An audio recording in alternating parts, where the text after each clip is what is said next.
Hi guys, tonight we're on the search for nightjars. This is the first proper deliberate search.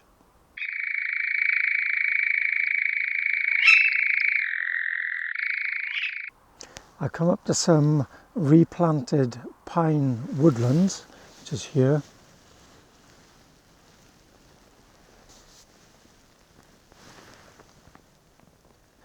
And as you know from the past videos, this is the perfect ground for nightjars. This woodland's at the junction between a place called H1n and Micbooster. Most of the area is marsh and bog.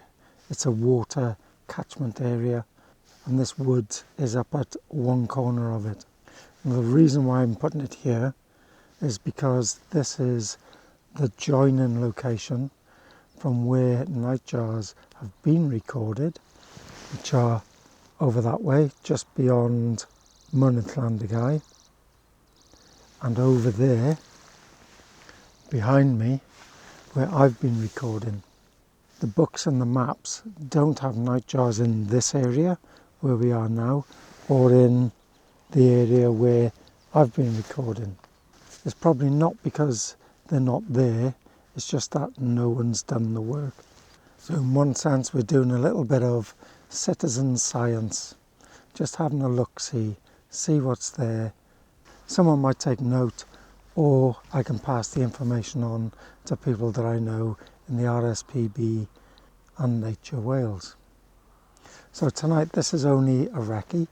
I know it looks really sunny and glorious now, but it ain't going to stay this way. And it's only just come this way, and we'll just have this for the dusk.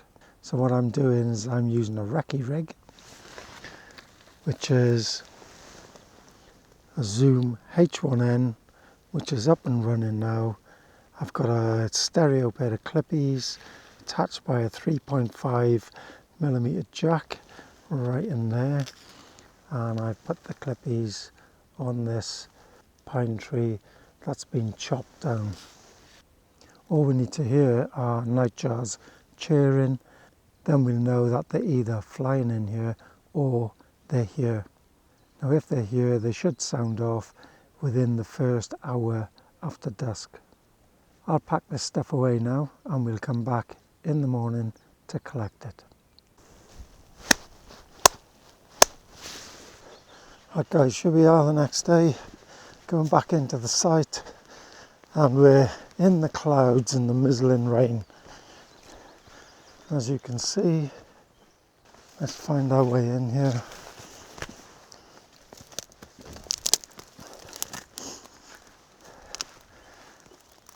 Here we are in a clearing with these newly planted trees, and look at the old stumps that's been left behind.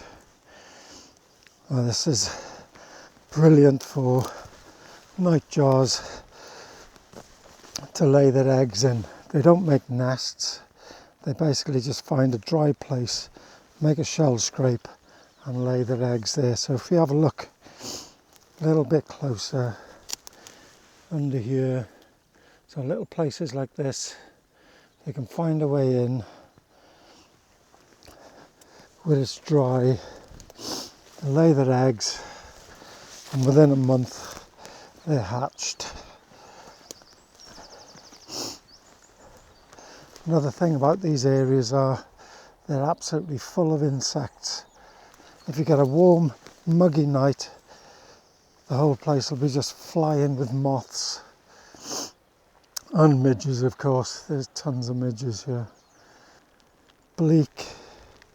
Yep, it looks bleak, but this is good habitat, especially if you're an eater of insects. So I'm going to keep pushing through here now.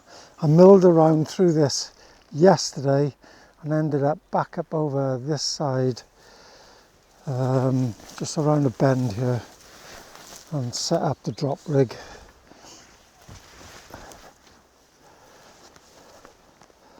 Lots of hidey holes here. You can imagine the nightjars sitting on some of these old branches. I mean, you just wouldn't see them on the stumps out there. just perfect for them. I suppose that's why these old forestry plantations, where they've chopped them down and replanted them, are such good places to come to make a nest. There's plenty of food, just perfect. I mean, if there was one here now, sat somewhere, we just wouldn't see it. They are so well camouflaged. I've got to try and remember, I can see the drop rig now. It's right here. Reasonably well hidden. If you didn't know that it was a drop rig, I think you wouldn't probably see it. There we go. So the microphones are going to be wet, but they'll dry out easy enough. And the bag with a recorder,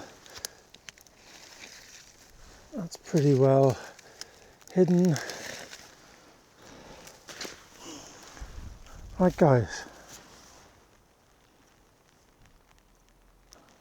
it looks as if the rain's going to come in a lot heavier. I'm not really dressed for the occasion, so I'm going to strip this down, head home, and if there was any nightjars at dusk last night, I'll leave them at the end of this video. So thanks for watching, and I'll see you next time.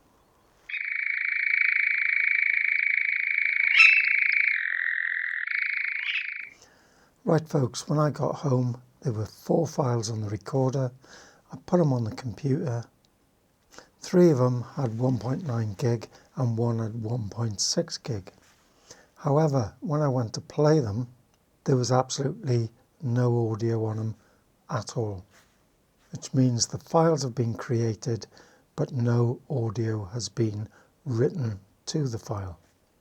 So I'm doing a desktop experiment to find out what's happened.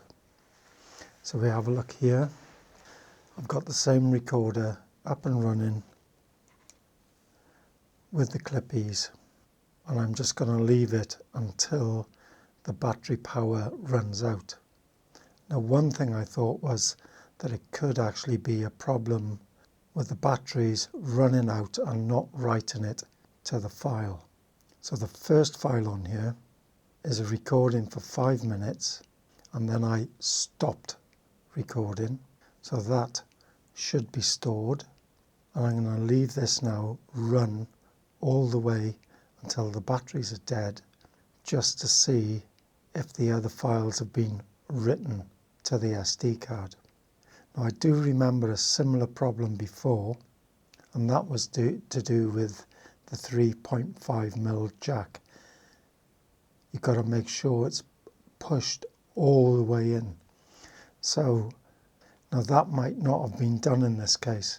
So hopefully this experiment will give us an answer that we're looking for, and then we'll go from there.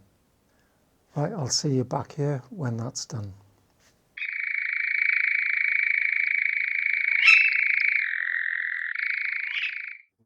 Right folks, I've left that on record all day till it ran out. I've transferred the files from the H1n into the computer. So let's head over to my screen so you can see for yourselves. Here you can see the files. I've loaded them up into DaVinci Resolve.